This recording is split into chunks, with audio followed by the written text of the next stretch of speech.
Bonjour à tous et bienvenue dans ce nouveau tuto gratuit où je vais vous apprendre à changer le fond d'un shoot en studio et plus particulièrement surtout le détourer. Donc vous mettrez ce que vous voulez derrière. Là dans cet exemple je vais juste changer la couleur et évidemment le but de la manœuvre c'est d'apprendre à détourer. Donc il y a plein de méthodes différentes et en fait on pourrait passer vraiment de nombreuses heures à détailler tous les outils de détourage de Photoshop. Ici je vais essayer de viser la rentabilité, c'est-à-dire essayer de faire quelque chose vite et bien.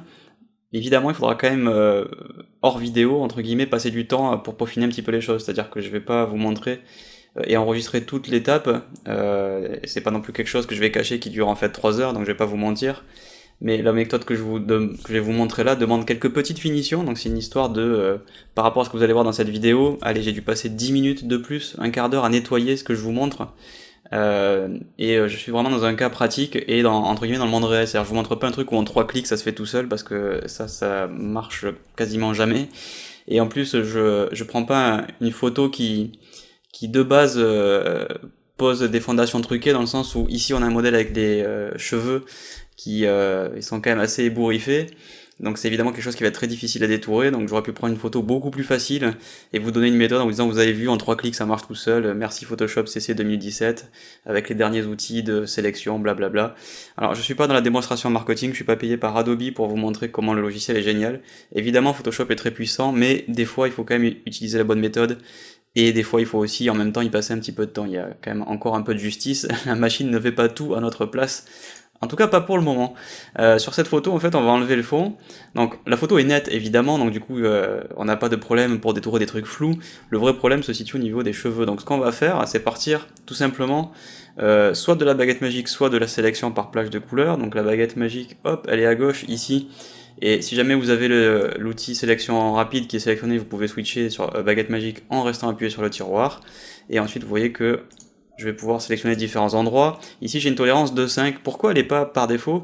Parce que tout simplement, la tolérance par défaut de 32 va me donner des résultats qui sont trop importants. C'est-à-dire que comme on a une partie de la peau qui est claire sur le côté, puisqu'en fait, il y avait une softbox sur le côté, la sélection va être trop grande tout de suite. Donc je suis parti d'une tolérance plus faible, et je l'ai fait en plusieurs fois avec des shifts pour cumuler à la sélection. Et comme ça, je vais pouvoir, vous le voyez, arriver à un résultat qui est quand même un peu plus adapté. Voilà, et où en gros, c'est pas génial, mais c'est pas génial au niveau des cheveux, ce qui entre guillemets sera toujours le cas avec la baguette magique. Ok, donc là on a une bonne base. Maintenant, ce qu'on peut faire, c'est éventuellement prendre un masque. Juste ce que je vais faire avant, c'est que je vais la dupliquer histoire de sauvegarder, voilà. Et on va regarder un peu les deux résultats. Donc ça va être le résultat baguette magique. Donc je fais Alt-clic sur le masque en bas pour dire je masque la sélection et j'affiche le reste. Donc évidemment, vous voyez que c'est loin d'être parfait, notamment au niveau des cheveux, puisque la baguette magique est une sélection binaire, c'est où elle prend ou elle ne prend pas, avec un anti-aliasing sur les côtés, mais elle ne va pas gérer la transparence d'une certaine zone. Donc on va revenir en fait à l'image qu'on avait à l'origine et on va aller dire dans sélection, on va choisir plage de couleur. Alors ici c'est déjà un petit peu plus puissant dans le sens où la tolérance en fait me donne un aperçu de ce que je fais en temps réel, et ensuite avec Shift, vous voyez, on va pouvoir rajouter des résultats à la sélection. Alors en fait, cette plage de couleurs se base, comme son nom l'indique, sur les couleurs, donc essentiellement sur les pixels et leur valeur RVB. Ici, le problème, c'est que malheureusement, la couleur de la peau ressemble beaucoup à la couleur du fond, et donc même en baissant la tolérance, on a quand même beaucoup de pixels qui sont sélectionnés dans le corps du modèle, et il devrait pas l'être, hein. Le modèle devrait être tout noir et le fond devrait être blanc. Donc c'est précisément le cas de figure où cet outil ne vous sera pas vraiment utile parce que vous avez trop de similitudes entre la teinte de la peau et la teinte du fond. Et encore une fois, j'ai volontairement choisi une photo assez difficile pour ne pas vous mentir et pas faire un tuto qui soit très spectaculaire, qui en jette, où tout se fait en 3 clics, et en réalité quand vous allez essayer chez vous sur vos photos, ça va pas marcher. Donc je vous le montre, un plage de couleur aurait pu marcher si j'avais eu un fond qui n'était pas d'une teinte très claire et un petit peu rosé. Donc en gros on reprend trop les couleurs de la peau et là on va galérer, on ne va pas y arriver avec la plage de couleur. Donc baguette magique peut être un bon candidat. Vous pouvez faire une très grosse base du détourage à coup de plume, même si c'est un petit peu fastidieux et même si au final la baguette magique va vous donner un bon résultat. Donc hop, on va revenir ici sur notre première version avec la baguette magique. On se rend compte quand on zoome qu'on a oublié les petits creux au niveau de la main. Donc Shift et Shift clic, et ça on va aller dans édition, puis remplir en noir, parce que c'est ce qui permet de rendre transparent. Voilà. Évidemment, on pensait à sélectionner le masque avant de faire ça, sinon ça va remplir du noir. Et puis, du coup, il va rester quelques petits résidus, on le voit ici. Ça dépend en fait de notre réglage de baguette magique d'origine. J'aurais peut-être pu mettre une tolérance de 6 ou 7 pour rentrer un tout petit peu plus au niveau de la peau. Et ce qu'on va faire, c'est tout de suite mettre un fond de couleur. Donc on va créer un nouveau calque de réglage en mode couleur unie. Et on va le faire à peu près voilà, d'un beige de couleur de la peau un petit peu plus rosé, histoire de pas tricher quand même. Si on met vraiment la couleur de la peau, on va pas voir les résidus. Donc plutôt qu'un gris qui est un peu tristouné, si je faisais un shoot pour cette collection de lingerie, on pourrait prendre ce rose par exemple, et vous voyez qu'on a évidemment énormément de résidus au niveau des cheveux. Donc comment on fait pour les cheveux? Donc on clique sur le masque, et on va aller dans sélection, et on va aller dans sélectionner et masquer, et ça s'appelle améliorer le masque dans les versions qui sont antérieures à Photoshop CC 2015 je crois, c'est-à-dire dans CC 2014 ça s'appelait encore différemment, ça a été changé très récemment. Bon, en tous les cas, le raccourci n'a pas changé, lui, donc c'est CTRL ALT R. Donc à la limite, si vous voulez pas vous souvenir du nom de l'outil, souvenez-vous du raccourci, et du coup vous allez pouvoir l'appeler quoi qu'il arrive. Donc en gros, là on prend cet outil qui permet en fait, qui s'appelle amélioration des contours, qui va bien porter son nom, et on va peindre avec plusieurs clics, avec la croix, et la croix qui est au centre du cercle doit viser la couleur du fond. Et comme ça, en fait, l'algorithme va se dire que c'est cette couleur qu'il faut enlever et qui va analyser dans les pixels environnants les couleurs qui sont différentes, et il va faire un contour très progressif, très diffus, qui me permet, vous le voyez, de mieux sélectionner les cheveux. Faites attention de ne pas donner un coup avec la croix. Si la croix touche les cheveux, l'algorithme va croire qu'il faut enlever cette couleur dans le masque et vos cheveux vont sauter. Donc ça va faire un trou, ça va pas être joli. Donc ici, vous voyez qu'en quelques clics successifs, on arrive déjà à un résultat qui est largement mieux, qui est bien mieux que ce que vous auriez pu obtenir vous à coup de baguette magique, puisque c'est impossible en fait de détourer des cheveux à la baguette magique, faut pas se le dire autrement. Et on va avoir une base sympa. Vous voyez que là il a l'intelligence de ne pas taper dans l'épaule, mais c'est vrai qu'il faut bien viser, faut vraiment aller chercher le bleu, cette espèce de gris que j'avais, tac, voilà, et qu'il aille faire ses courses tout seul au milieu des cheveux. On enlèvera après des petits cheveux, des petits résidus tout seul, nous, à la main. Et le reste, alors pour le reste, c'est-à-dire pour tous ces résidus qui traînent ici, on pourrait le faire avec un décalage de contour en disant rentre à l'intérieur, mais le problème c'est que notre contour n'est pas idéal partout, c'est-à-dire que là il est bien sur ce bras, même avec des résidus, et là par contre il y a une frange très importante. Si je dis que je vais décaler le contour et que je vais rentrer dans l'intérieur, enfin, que je vais rentrer à l'intérieur pour enlever cette frange ici, ça va marcher ici, mais là-bas je vais complètement rentrer dans le bras. Donc pour utiliser en fait ce décalage de contour, il faut absolument que vous ayez une frange qui soit identique partout, entre guillemets que vous ayez fait une bêtise uniforme, si on veut vraiment le dire autrement. Ce qui n'est pas mon cas, sinon ce serait trop facile, puisque j'ai fait vraiment une sélection à main levée à la baguette magique très très diffuse, et du coup je me retrouve avec des liserés qui sont pas les mêmes. Donc je vais cliquer sur OK, et mon masque va se retrouver corrigé au niveau des cheveux. Donc ça c'est cool. On va peindre vite fait en noir pour éliminer les résidus restants. Et vous voyez que j'ai des résidus qui traînent en fait sur l'arrière-plan, parce que ma baguette magique aurait mérité encore un petit coup de shift pour être nettoyée. Et si je zoome ici, on voit que j'ai plein de petits résidus qui traînent. Alors comment faire pour corriger ce truc là? En fait il y a une astuce assez simple.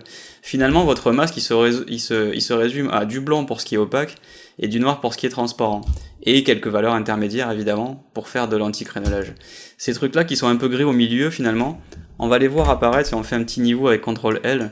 On va les voir apparaître sur la gauche, c'est les pixels les plus foncés. Si on décale, on voit qu'ils vont sortir du masque, et ainsi on va pouvoir les éliminer assez facilement. Donc on va décaler le gris moyen, on va dire au noir d'être à peu près à ce niveau, et on peut, vous le voyez comme ça, éliminer tous les résidus. Le problème quand on fait ça, c'est que ça rend le contraste sur le masque très important, c'est-à-dire que ça accentue les noirs et les blancs, et ça enlève l'anti-crénelage. Et ça va du coup rendre nos contours très crénelés. Alors la meilleure solution, et encore une fois j'ai fait exprès de prendre une photo difficile et de faire la bêtise en premier lieu, mais la vraie meilleure solution c'est quand vous êtes avec une baguette magique, donc je vais revenir sur l'affichage du masque, et je vais revenir sur la photo d'origine. Quand vous êtes sur votre baguette magique et votre sélection initiale, donc je la refais à coup de shift-clic, et je sais pas si je vais arriver à laisser suffisamment de résidus pour que ce soit clair. Alors est-ce que j'en ai laissé quelques-uns? On va dire oui. Si maintenant je fais un contrôle, si j'appuie sur Q, je vais me rendre compte que certains pixels n'ont pas été sélectionnés, on le voit particulièrement ici, là. Voilà, là on voit que notre masque il est pas bon. Donc pensez, avant de valider votre baguette magique en créant un masque, pensez à faire un petit cube pour afficher le masque temporaire. Et ça vous donne en gros à quoi ressemblera votre masque. Donc maintenant je sais que avec la baguette magique, alors je vais revenir avec W sur la baguette magique, je vais appuyer, je vais mettre une tolérance de 9, je vais faire un shift clic en bas. Tac, voilà. Et ça me semble pas mal. Maintenant je vais appuyer sur Q, je vais zoomer à l'endroit où j'étais et je me rends compte que j'ai bien éliminé les petites traces de rouge qui étaient des pixels qui n'étaient pas sélectionnés en fait.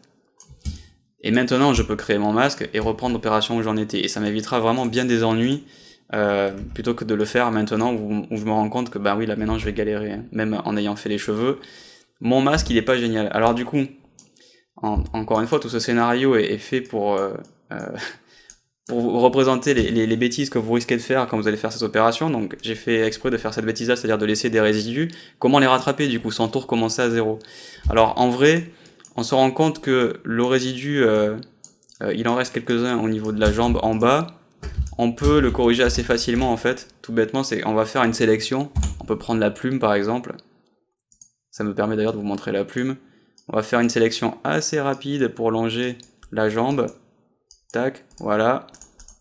Je fais une sélection qui va jusque là. Clic droit, définir une sélection. J'ai une sélection, boum, je peins en noir.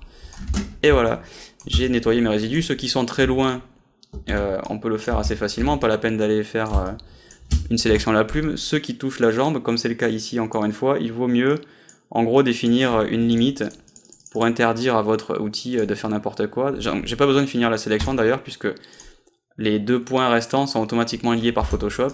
Hop, on peint en noir, boum, terminé. Et je peux nettoyer comme ça si jamais j'ai un petit peu raté ma baguette magique au début. Vous voyez là il reste des résidus.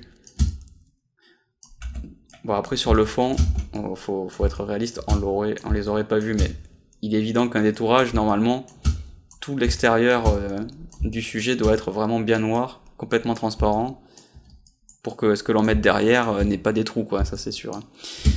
Donc alt-clic sur le masque pour afficher, on va enlever la couleur unie derrière et on va zoomer. Et pour mieux voir, en général, ce qu'on fait, c'est que moi je crée un fond uni noir. Donc là j'ai créé un nouveau calque, et là on voit que le résidu est quand même très très vilain. Ma baguette magique aurait vraiment mérité d'être un petit peu plus proche de la peau que ce qu'elle est maintenant. Donc pour nettoyer, en général, ce que j'aime bien faire, donc déjà, bon, évidemment, je pars pas de si loin, c'est-à-dire que je refais une baguette magique propre et je fais attention, mais si jamais vous n'avez pas le choix et que vous voulez nettoyer un masque, la bonne méthode, ça va être de prendre voilà, une brosse pas trop importante, donc on va se mettre sur le masque, avec du noir, et ensuite, avec Shift, on va pouvoir en fait remonter en longeant la peau et en nettoyant tout simplement le liseré. Donc ça c'est vraiment la méthode manuelle qui va vous prendre là je pense un bon quart d'heure pour faire tout le tour. Mais par contre elle va vous donner un joli résultat, quoi. C'est-à-dire qu'on fait juste le contour, on fait juste attention de ne pas prendre la peau, donc c'est à vous de voir à combien vous voulez rentrer dans le sujet. Là par exemple ce que je suis en train de faire sur l'épaule, je suis en train de rentrer quand même un tout petit peu trop, puisque non seulement on a pris le reflet, enfin on a pris le fond maintenant, et on a pris aussi une partie de la lumière. Donc je pense qu'il faut avoir un petit truc légèrement clair sur le bord, mais là par exemple je suis directement dans la peau, donc vous voyez on n'a pas la même chose d'un côté ou de l'autre. Donc c'est là où c'est difficile, c'est qu'il va falloir corriger d'une manière identique partout, quoi. Donc ensuite évidemment quand on voit les cheveux comme ça, sur un fond qui était blanc, et qu'ensuite on voit les cheveux détourés, vous n'aurez jamais vraiment beaucoup mieux que ça, à moins de refaire les cheveux. C'est-à-dire que si cette photo je voulais la mettre sur fond noir maintenant, en réalité, et là ça ferait l'objet carrément d'un autre tuto, il faudrait en fait refaire une partie de la coiffure, c'est-à-dire enlever les cheveux qui sont vraiment proches du bord et les redessiner en digital painting. En tout cas moi c'est comme ça que je fais pour avoir un très bon résultat. Donc là cette étape, tout ce que je viens de faire, ça vous met bien en avant le fait que à l'origine faites vraiment super attention de bien rentrer avec la baguette magique avec un bon réglage. J'ai un masque que j'ai fait tout à l'heure qui est quand même un peu meilleur. Je l'ai gardé ici, il s'appelle Save. Donc quand je suis sur un masque qui est sélectionné, que je vais dans les couches, automatiquement j'ai une couche qui porte le nom de mon masque. Ce que je peux faire en fait, c'est afficher cette couche là, la copier, aller dans la couche de mon masque, on va remplir en noir, c'est-à-dire pour l'effacer en fait, et puis on va coller. Voilà, et là j'ai récupéré le masque que j'avais fait tout à l'heure. Et maintenant je me rends compte que sur le noir il y a toujours un liseré, mais il est beaucoup plus fin. Et quand on va le mettre sur du rose, c'est là aussi pour vous montrer que il faut quand même travailler sur le support final. Ça sert à rien d'avoir un truc avec tous les pixels enfin, voilà, au quart de pixel près. Si au final pour le fond, qui est en l'occurrence cette couleur là, ça passe. En l'occurrence ici, même quand on zoome, on n'a pas de problème, ça passe. Évidemment, si on était sur un fond noir, il faudrait qu'on travaille un peu plus. Donc travaillez toujours avec en tête ce que vous devez faire. Ne travaillez pas 2 heures de plus pour des trucs que personne ne va voir de toute façon. N'oubliez pas non plus qu'on travaille en général à la taille de publication. Ici, je suis à la taille 100%, et en l'occurrence, mon détourage est propre. Ok. Mais cette photo ne sera jamais publiée à la taille 100%. Si je publie cette photo sur mon book, par exemple, je vais sur... voilà, ça c'est mon portfolio, julienponce.fr. Vous remarquez que quand on clique sur une image, par exemple, voilà, on va prendre une photo assez identique, enfin pas identique, mais assez similaire au niveau du shoot studio. On a un fond qui est très clair. Là, je suis sur un écran en plus, alors je suis sur un écran qui est en 4K, enfin en Ultra HD, mais vous allez le voir en Full HD. Si vous le regardez sur tuto.com, si vous regardez sur YouTube, vous pouvez voir cette vidéo en 4K. Mais en l'occurrence, il est évident que je publie pas des images en 4K sur mon site, sinon elles seraient extrêmement lourdes, et puis la fraction, la portion que représente l'audience équipée en 4K, elle est quand même très faible. En plus, la plupart des gens regardent mon site, je m'en suis rendu compte récemment, sur mobile en fait. Donc c'est évident qu'il vaut mieux optimiser son site pour mobile, et du coup dans ce cas-là, vous ne publierez jamais des images en Ultra HD. Donc là on a une photo, un set de photos, prise pas au même studio, mais dans des conditions similaires, et c'est évident que je les ai pas publiés en 4K. Donc du coup, à quoi bon passer 3 heures à détourer un truc si personne ne le verra? Donc cette image qui a été prise avec un Canon 6D, qui fait 3648 par 5472, elle sera jamais publiée en 5400 pixels de haut. Elle sera publiée probablement, je crois que sur mon site je l'ai publiée en 1600 pixels de haut.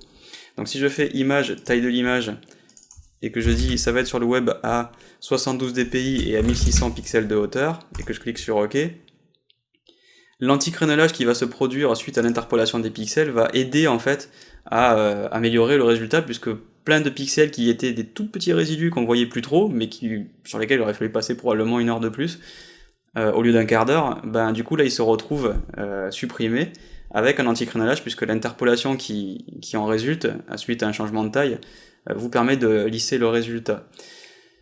Du coup, c'est ça qu'il faut garder en tête. On a une méthode qui permet de travailler vite, on fait attention quand même de pas se tirer une balle dans le pied en partant avec une bonne baguette magique. Pour autant, ensuite, si jamais c'est pas génial, il faut corriger le liseré sur le bord des bras pour que ce soit propre, donc soit avec les méthodes que j'ai données, à coup de plume avec le pinceau sur le masque, peu importe, mais n'y passez pas trop de temps, ça sert à rien.